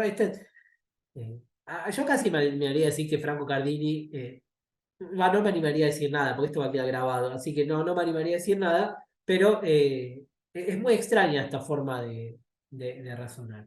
Hace un tiempo a mí me hicieron una nota para un diario español digital y era sobre Jesús, ¿no? Claro, y en la nota se resaltaba mucho que yo era judío, y era como, para mí fue un problema que resaltara mucho que era judío, porque no tiene nada que ver lo que yo piense sobre Jesús, digamos, desde el punto de vista de mi forma de hacer historia con ser judío o no. Pero para el diario, evidentemente, lo más interesante es que un Laham Cohen pueda decir que Jesús no inventó el amor al prójimo, ¿no? Que además en esas entrevistas que recortan lo que quieren, eh, y en realidad los que hacemos de historia antigua, moderna, la que sea, por más de que tenemos una formación tal vez religiosa o fuimos criados, incluso algunos que que son todavía parte, digamos, de la comunidad y que son parte digamos, que son practicantes. Nuestra forma de hacer historia trata de prescindir de esos prejuicios, ¿no? No tiene que ver con... Bueno, ya yendo a las críticas, eh, ahí aparecen tanto cristianos como judíos, si usamos los términos de Cardini, criticando la metodología desde la que se hace esta reconstrucción del crimen ritual. Entonces Diego Coglioni, que también es el Corriere de la Sera, y que es el que había además editado las actas de este juicio, le había hecho la edición crítica, dice, estoy más que asombrado. Es un modo de leer las fuentes procesales que no comparto y me alarma, me desconcierta. Las fuentes procesales son particularísimas, no se puede pensar en leerlas como si se tratase de crónicas judiciales, el policial negro de nuestro tiempo. Estos textos son el fruto de una construcción calculada de parte de los jueces, del notario. Cualquiera que alguna vez se haya enfrentado con un proceso inquisitorial en el tardo medioevo sabe de esto. ¿No? Acá hay una crítica, no es un juicio de valores. Las fuentes dicen esto, hay una forma de analizarla, es lo que el consenso historiográfico dice, todo lo demás es humo. O sea, Toafe está vendiendo humo. Robert Bonfil está muchísimo más enojado de Coaglioni y dice, el libro de Toafe es un insulto a la inteligencia, un escandaloso y sofisticado mosaico de verdades a medias, insinuaciones, creencias, en la veracidad de confesiones extraídas bajo tortura, de un uso acrítico de fuentes en general y de textos producidos por apóstatas en particular. Un cóctel de hipótesis incomprobables combinadas con alusiones a la antropología y al uso medieval de la magia. No dudo en describir el libro como una desgracia que manchará y arruinará a la entera a la familia de historiadores serios. Bueno, es muy crudo la respuesta, está muy enojado. Y tiene sentido estar enojado porque efectivamente, sí, cuando salen este tipo de producciones, todo el campo de los que producimos historia queda, queda expuesto. O sea, es como libros así son como libros de vale todo. Vale todo, entonces todo vale sí, todo es relativo. ¿Y por qué no pudieron y empieza la gente ahí, ¿por qué no pudieron haber matado? ¿Y cuál es tu prueba? Y si este dice, no, y nosotros, yo no sé si somos una ciencia o qué, los que hacemos de historia, la verdad que es un debate creo que ya está viejo, aunque sí nos impacta presupuestariamente, pero que sí tenemos una metodología y tenemos ya más de eh, 2 siglos de hacer historia moderna con herramientas modernas y lo vamos perfeccionando y de ahí tratamos de llegar a realidades. Y uno de los aprendizajes de nuestro tiempo es saber cuando no podemos saber más que lo que nos dicen las fuentes, ¿no? Como decía René Mobiliano, la grandeza de un historiador a veces es decir, no sé. Y no sé no porque soy un ignorante, no sé porque no me llegaron los ecos del pasado de esas cosas que yo quiero saber. Bueno, y voy a cerrar con Carlo Ginzburg, que es un historiador bueno, de gran reconocimiento, que vuelve a machacar sobre lo mismo y dice, en otras palabras, los judíos sometidos a tortura confesaban a aquellos que los jueces buscaban, o sea, la narración de los homicidios rituales. Entre las expectativas de los jueces y las respuestas de los imputados, no había en este punto divergencia alguna. Pero aquellas narraciones venían insertadas en descripciones de ceremonias familiares a los imputados, como predeciblemente la Pascua judía. Claro, ¿qué agrega Ginsburg a esto? Que, bueno, no solo que no sirven las convenciones bajo tortura, sino que bajo la tortura y con la dirección de los torturadores se le busca dar verosimilitud a lo que entonces no se pone el asesinato ritual en Marte en las calendas de enero, se lo pone en Pesaj, en las temporalidades que los torturadores esperaban que sucedieran esas leyendas que se habían constituido. Esto, ya lo dije y yo les agradezco por la atención y espero que, nada, que haya sido, aunque sea interesante y que nos ayude a reflexionar también sobre nuestro presente, que para eso hacemos historia, ¿no? Si no seríamos menos anticuarios y no somos historiadores. Bueno, Rodrigo, muchísimas gracias por esta magnífica conferencia que logró conjugar dos atributos que difícilmente se encuentran, que es el rigor, la precisión y al mismo tiempo la amigabilidad y la empatía. Así que hemos disfrutado muchísimo, creo que hablo en nombre de todos de la conferencia, y podemos abrir el curso de preguntas. Alejandro. Sí, Sí, abrimos el espacio de preguntas, entonces pueden levantar la mano o abrirse directamente el micrófono o hacer la pregunta por el chat y nosotros la leemos. Ahí Israel tiene una pregunta. Sí, no, primero felicitar al expositor, realmente me pareció una joya, ¿no? Una exposición magnífica. Lo segundo, quería agregar dos temas. Uno que me parecen importantes. Uno, la obra de Geoffrey Chaucer, ¿no? Tan famosa en la que han sido educados los chicos ingleses, los cuentos de Canterbury, ¿no? Han sido educados decenas de generaciones inglesas con eso, donde estaba el famoso relato de la abadesa, ¿no? El relato de la abadesa que contaba un cuento ritual. Entonces, entonces cuento esto de un chico que cantaba tan bien que los judíos en la iglesia, que los judíos no pudieron soportarlo y lo tuvieron que matar en la fiesta de Pascua.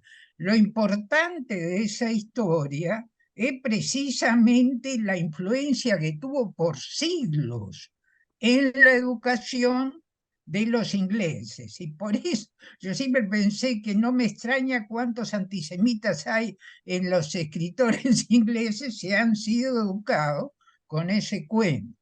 Esa es la primera. La segunda, quizás fue mi último viaje, tengo 84 años, con mis nietos. Estuvimos en España justo el año antes de la pandemia. Tengo 3 nietos varones, justo los llevamos, bueno. Sí, fuimos a ver Toledo, por supuesto. Cerca de Toledo está la iglesia del Niño. Me llevó mi sobrino que vive allá, pero si buscan en internet, muy cerca está la iglesia del Niño. Y es una iglesia muy bonita donde está dedicada a un niño que mataron los judíos en la Pascua. No, sí, y sí, por lo menos el año anterior a la pandemia estaba, no sé si sigue, porque yo me las agarré con el sacerdote y le dije de todo, perdonen que digan, pero lo insulté de arriba abajo. ¿Cómo es que no pone un cartel, por lo menos, de las consecuencias de este tipo de cosas? ¿Es el niño Y La Guardia, Rodrigo? sí, el Niño de la Guardia está muy cerca de Toledo. Me llevó mi sobrino en el auto, pero no debemos haber tardado media hora. En internet se lo puede encontrar. Y la iglesia sigue. Lo que yo quería era que ponga un cartel diciendo esto no es cierto, o con estas calumnias se mataron a mucha gente. Y el sacerdote, cuando me vio muy enojado, pegó la vuelta y se fue. No, se nota que no quería discutir conmigo, se nota que eso. Y por último, esto simplemente para Rodrigo, ojalá Carlos Ginzburg usara ese mismo precepto que dio acá para sus historias de brujería, y para algunas cosas que a él le gustan, que no tiene tanto, ojalá usara también este criterio. Pero eso ya es un debate para historiadores y dejémoslo aparte. Bueno, muchas gracias de nuevo, me pareció una exposición divina.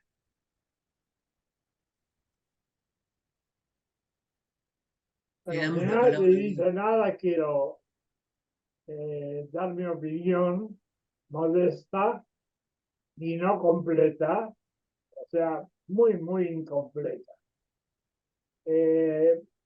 Yo no considero, perdóname, esta conferencia tan extraordinaria como la consideran otros. Especialmente y por las fuentes. Es una mezcla de fuentes que no tienen ninguna relación. La exposición no hace falta contar absolutamente nada de las fantasías que se tejían en un momento determinado. porque el asunto de los libelos sucedió cuando ya tenemos historia escrita, cuando ya tenemos pruebas, cuando ya tenemos, digamos, las conclusiones de los debates. Lo segundo que te critico, y con esto termino, debido a las críticas, ¿no? Es que me parece muy mala utilización de fuentes. ¿Dónde están las fuentes judías? Que son las que fueron necesarias, las que originaron el problema. El asunto no es tan viejo, es moderno, y tenemos fuentes muy buenas, y tenemos historiadores y filósofos judíos que trataron este tema. Vos no trajiste ninguno de estos y trajiste una serie de personas o de antigüedades que yo creo que no tienen ninguna verdad. Perdón por la sinceridad, yo hablo así, no soy muy simpático, pero así es la cosa. Chao. Bueno, gracias. Le damos la palabra a Rodrigo si quieres comentar sobre los comentarios de Israel y de Zvi. Bien. Bueno, gracias a ambos. Es muy interesante cuando aparecen voces críticas. Uno está muy acostumbrado a los mimos y cuando encuentra enojos, me parece que es motivador, ¿no? Voy a empezar con Zvi. Es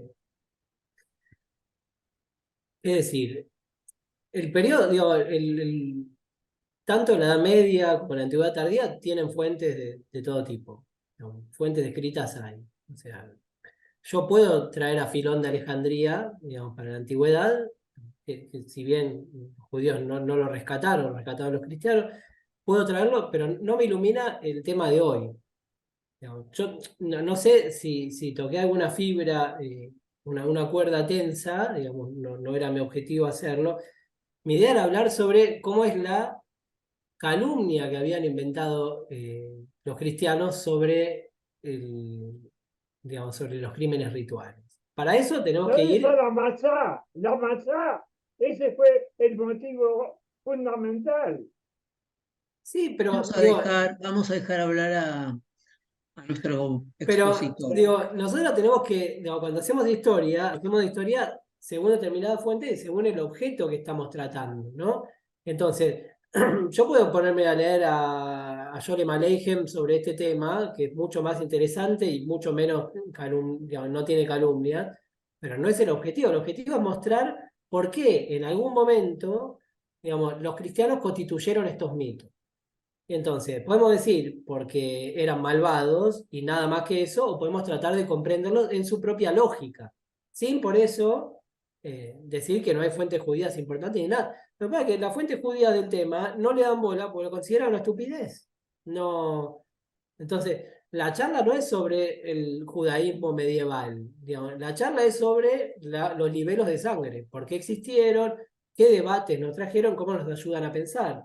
Así como decía Israel, que está lo del niño de la guardia, digamos, y todavía en el año 2015 el episcopado lo daba por cierto, y es un problema porque eso genera, y yo entiendo la reacción de él, es la puta que los parió, pongan un cartel que diga que esto es un mito, digamos, y si no es un mito, pongan al menos, como han hecho en Europa en distintos lugares, hay a veces estatuas a grandes personajes, no sé, conquistadores holandeses, no conquistadores, por ejemplo, lo de las compañías de las Indias Orientales de Holanda, vos vas, yo me acuerdo, de Ciudad de Holanda, y está el monumento, y hay un cartel que dice, hoy en día se critica esta figura porque asesinó a tantas personas, todo eso, ¿no? Que se podría hacer acá con varios próceres, sin sacar las estatuas, aclarar la complejidad que tiene.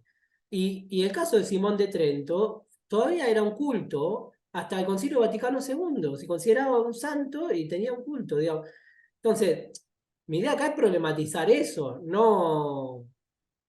o sea, no tengo otro plan, y no estoy dándole por cierto, nada, ni a las columnas, ni a nada. Trabajo con las fuentes que corresponden para el tema que propusimos.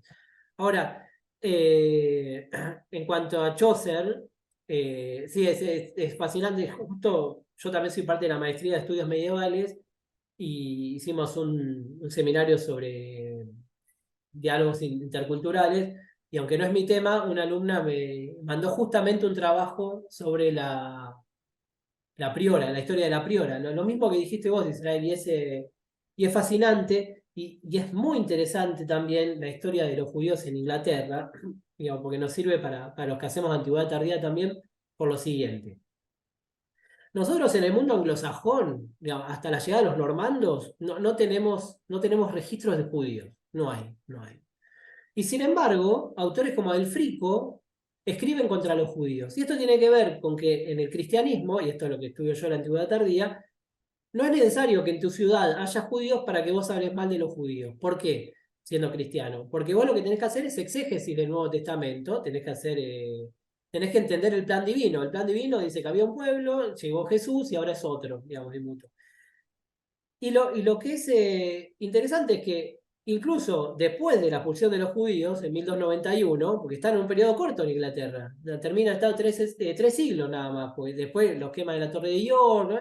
Y después los expulsan, aparece Shakespeare escribiendo El Mercader de Venecia, que es una obra muy compleja, porque parece que a mí de chiquito me habían dicho que era muy antisemita, pero hay estudios que dicen que, ojo, que tal vez Shakespeare está tratando de reivindicar a Shylock. Bueno, no importa, pero eso, si yo llego a hablar de eso, terminamos las piñas.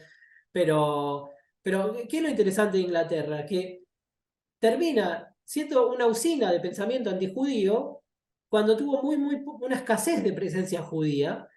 Y esto me remite a algo que yo una vez escuché y repito siempre, que es una frase de un judío que le respondió a Voltaire. Esto siempre lo repito, Pablo, es como, me parece tan lindo que lo repito. Resulta que, ustedes saben que Voltaire habló mal de los judíos, dijo que eran, no sé, dijo todo tipo de barbaridades, y al final puso, sin embargo, no hay que quemarlos. ¿No? Fue como su paso iluminador, era que no había que quemarlos. Y un judío portugués, que está en la respuesta del judío portugués, le escribe y le responde que a veces las palabras eran mucho peor que el fuego, porque seguían quemando por generaciones. ¿No?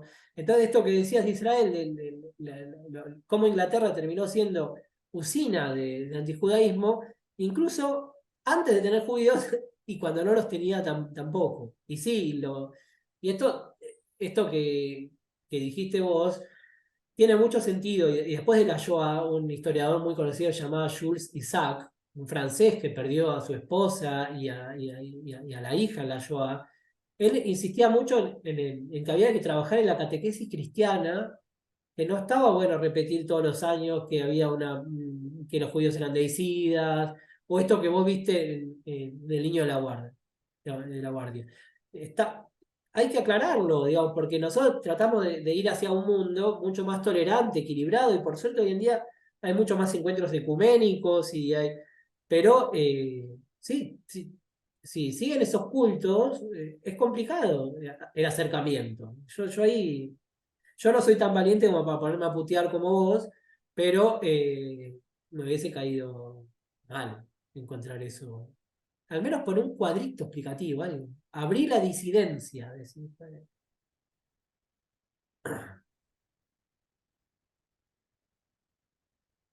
Si hay más preguntas, dudas.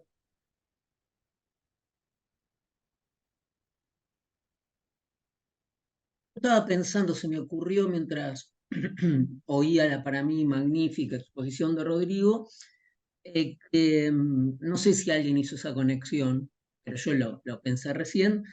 El caso Mortara, no sé si esto coincidió en el tiempo, este escándalo, el conocimiento de este escándalo, que bueno, el caso Mortara fue como el espejo contrario, ¿no? La acusación a el Vaticano del secuestro de un niño judío italiano de la familia, y ahora estoy pensando justamente judío italiano de la familia Mortara. Supuestamente hay un pedido de bautismo y entonces el Vaticano, ocurrió realmente esto, lo toma, lo secuestra, entre comillas, lo rescata. Bueno, imaginaba cómo funcionan estas angustias, ¿no? En el colectivo de matan a un niño para un poco glosar la frase de Freud, pegan a un niño, ¿no? Matan a un niño y el caso Mortara, que sería como el espejo, ¿no? Inverso. Sí, sí, es muy interesante y sí, yo lo que rescato es lo que decís, las angustias y la paranoia que genera una sociedad, tanto si el hecho existió como si no existió, pero si la sociedad lo da por cierto, ¿no? La idea de que el Vaticano secuestra niños para bautizar, más si encima se prueba que puede ser una práctica común, o de que hay digo, el peligro de estas cosas, digo, en el caso de Mortara, bueno, como el acusado es una institución muy grande que no está en riesgo, es menos peligroso, o sea, a lo sumo se genera mucha angustia del sector minoritario, pero siempre la minoría es la que termina sufriendo estos aspectos. En el caso de crimen ritual, que, que se suma a acusaciones ya que venían de la antigüedad tardía, como el deicidio, terminan generando, eh, digamos, en algún punto, una deshumanización del otro, ¿no? Este es el peligro de las acusaciones de crimen ritual. Digamos. El otro se convierte en un enemigo eh, no, terrible. Es un enemigo que envenena pozos, es un enemigo que mata niños. Y entonces, cuando el otro es un enemigo de tal magnitud, se habilita en la conciencia de la gente la posibilidad de exterminarlo, porque es uno o él, digo, para que las poblaciones de Europa y de Europa Oriental hayan aceptado la presencia de campos de exterminio o el asesinato masivo de vecinos, porque eran vecinos, primero tuvo que haber un proceso muy largo de construir a ese vecino como un enemigo potencial. Entonces, eh, sí, yo lo del caso Mortal no lo había pensado nunca así tan en paralelo, pero tiene sentido eso, que yo creo que activa los mismos mecanismos en las sociedades que, ¿no? Insisto, más allá de lo real o no real de los casos, más allá de la magnitud de un asesinato o de un bautismo, despierta lo mismo y habilita. Por eso también, yo siempre insisto cuando doy clases, sobre todo chicos o adolescentes, en el peligro, y esto perdón, parece el manual del buen tolerante, pero el peligro de utilizar palabras o frases graciosas como discriminando o rifle sanitario o esto, digo, no hay que habilitar esos discursos. Y en este mundo que parece rehabilitarse otra vez, es como... Yo siempre hay un caso que era como cuando yo era chico, era como se lo daba como gracioso, que el diario Crónica tenía una placa que decía, no me acuerdo, murieron 3 personas y un boliviano, y era como que circulaba esa historia, jajaja, y nada, si vos vas generando esos imaginarios donde el otro no es una persona como vos, y si después además le endilgás, bueno, nada, ese es el discurso que tenemos que dar siempre. Yo creo que acá sí, mi legado judío me impacta siempre que no tenemos que hacer lugar ni al racismo, ni al clasismo, ni a nada de eso, porque todo conduce a mal, ¿no? Y lo sabemos, ¿no? Pero bueno, la historia se repite. Creo que no 2 veces, como 1000 veces se repite, parece. Siempre como tragedia. Estoy muy Creo que pesimista. Israel, decir Sí, algo, Francisco también. Sí. sí, no, perdonen, ya que hay la oportunidad, quería preguntar dos cositas. Está claro que durante todo el periodo de la edad que has trabajado, que es el periodo de la Edad Media, la religión tenía una fuerza tremenda, pero había otros dos grupos minoritarios. ¿Cómo lo ves esto con la teoría de que grupos minoritarios que se mantienen ajenos generan la desconfianza? Eh, Me refiero específicamente a los leprosos, como sabés, estaban ahí afuera, también se los acusaba de envenenar a los pozos, también había masacres por toda Europa de los leprosos, y los gitanos.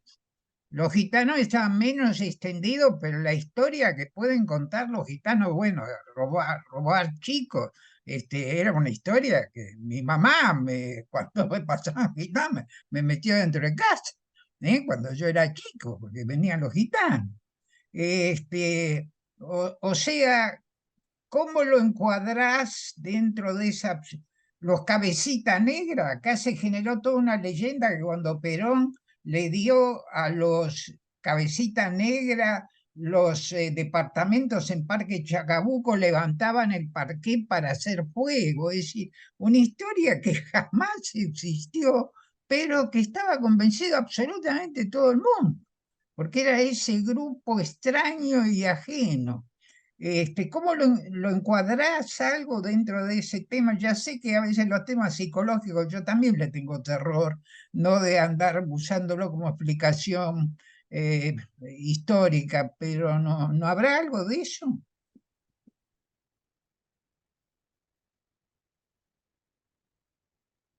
Ahí vuelvo a Ginsburg, cuando él ponía, evidentemente vos lo leíste, Israel, porque además lo criticaste ya a Ginsburg, pero él hace jugar a los leprosos al lado de los judíos, en el sentido de que por un lado los leprosos convocan a la piedad, ¿no? La idea de estos reyes que tratan de ayudarlos y de instituciones médicas o religioso-médicas que tratan de ayudarlos, y por otro lado llevan al terror y al miedo y a la acusación, ¿no? Eso, eh, porque los judíos también ocupan en el periodo algo ambiguo. Son el pueblo elegido, digamos, lo son, porque el cristianismo no puede salirse de ese lugar, digo, comparten, pero a la vez son el pueblo de Isira, ¿no? Esto existe. Ahora, y sí, yo creo que en las minorías, o en el caso que vos decís de los migrantes internos, digamos, en la década del 30, 40, 50, generan tensiones en las identidades preestablecidas. El problema es, digo, los grupos mayoritarios, digo, porque en el caso de los migrantes internos, eh, entran a un espacio donde pasan a ser minoría, digamos, cabecita negra, digamos, eh, digo, generan fisuras o tensiones en las identidades de las mayorías que ya están asentadas, ¿no? Entonces, en el caso judío, es una minoría que en el periodo que yo estudio, la antigüedad tardía, primero es aceptada, digamos, no porque digamos, y ahí opera la antigüedad tardía lo que Agustín había llamado como la doctrina de los testigos de la verdad, los testes veritatis. ¿Qué quería decir? Que los judíos eran útiles para los cristianos porque eran como una especie de fósil, de recuerdo de la verdad del Evangelio. El templo ya estaba destruido, los judíos cerraban por ahí, y Agustín, en un par de homilías, dice, bueno, no hay que matarlos, porque además Pablo dice en Romanos que al fin del tiempo se van a convertir, ¿no? Entonces, en la antigüedad tardía, esa es la doctrina que opera.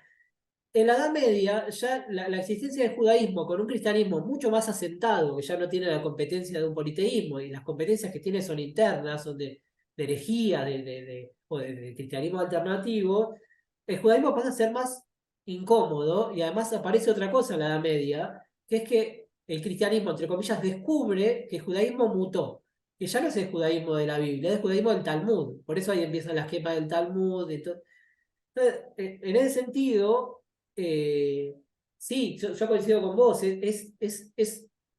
genera una gran incomodidad, y eso a la vez permite la propagación de mitos. ¿Por qué? Porque además los grupos judíos, en el periodo que yo estudio, antigüedad tardía, antes del año 1000, están mucho más integrados al resto de la sociedad que en la Edad Media. En la Edad Media, si bien la integración existe, los judíos, por ejemplo, en el periodo que yo estudio, si las tumbas de los vecinos están en griego, los judíos se entierran con las tumbas en griego. Ahora no, en la Edad Media las tumbas están en hebreo. Hay mucha más presión de los marcadores identitarios judíos. Se escribe en hebreo, Josefo había escrito en griego, en cambio yo agarro la Shabbatai Don Nolo y ya escribe en hebreo, y todo lo que sigue es una producción en hebreo. Y va a haber una cosa que va a potenciar este desconocimiento del otro, que es un fenómeno ya más moderno, bajo medieval, que es el gueto. ¿no? Y ahí Momigliano decía que el gueto potencia todavía el desconocimiento del otro. Cuando yo no conozco al otro, crecen los fantasmas. ¿No? Por eso también los grupos aislados son mucho más cuestionados que los grupos que interactúan, ¿no? Si bien se pueden dar fenómenos en otra dirección, ¿no? Pero entonces yo coincido que el judaísmo es cada vez más incómodo para el cristianismo medieval. Si bien, y acá también yo estoy generalizando, si bien, por ejemplo, para algunos sectores era cómodo tener prestamistas, digo, no es que hay un... Pero sí, para el común de la gente, los judíos se empiezan a tornar como cada vez más extraño, cada vez más fantasmal, el tipo que está atrás del gueto, que entra, que sea. Y de hecho, las representaciones iconográficas del judío en la Edad Media lo hacen cada vez más diferente al cristiano. En la antigüedad tardía o en la antigüedad, cuando vos lees a Cicerón, no dice los judíos se visten distinto, los judíos hablan distinto, es como parte de lo mismo, pero y ahí vuelvo a lo que vos dijiste al principio, porque para un romano clásico la identidad religiosa no es la matriz identitaria. Lo importante es de qué región y después que pagues impuestos, nada más. En el cristianismo medieval, tu primera identidad es religiosa. O también, ojo, también está la identidad de clase, que si sos un terrateniente o no, pero lo religioso es lo que te recorta como sujeto. Y ahí lo judío empieza a chocar más contra la realidad.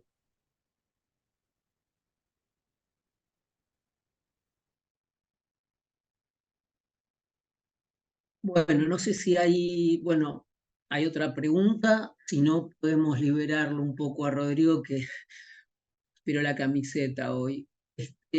Fue una conferencia intensa, llena de ideas, creo que todos nos quedamos apasionados. Y como me decía un poco en broma antes de comenzar, justo aquí en la Argentina es el Día del Niño, así que bueno, estamos llenos de extraños augurios. Bueno, Francisco. Es un aplauso lo de Francisco. Pensé que levantaba la mano. Así que vamos a aplaudir todos. Y muchas gracias, Rodrigo, por esta excelente conferencia. Aprendimos mucho. Bueno, muchas gracias, Pablo, Alejandro. Nada, por todo lo que llevan adelante con la cátedra, que para mí es muy bueno que exista y que siga existiendo. Gracias de nuevo, querido Rodrigo, y de nuevo te agradecemos.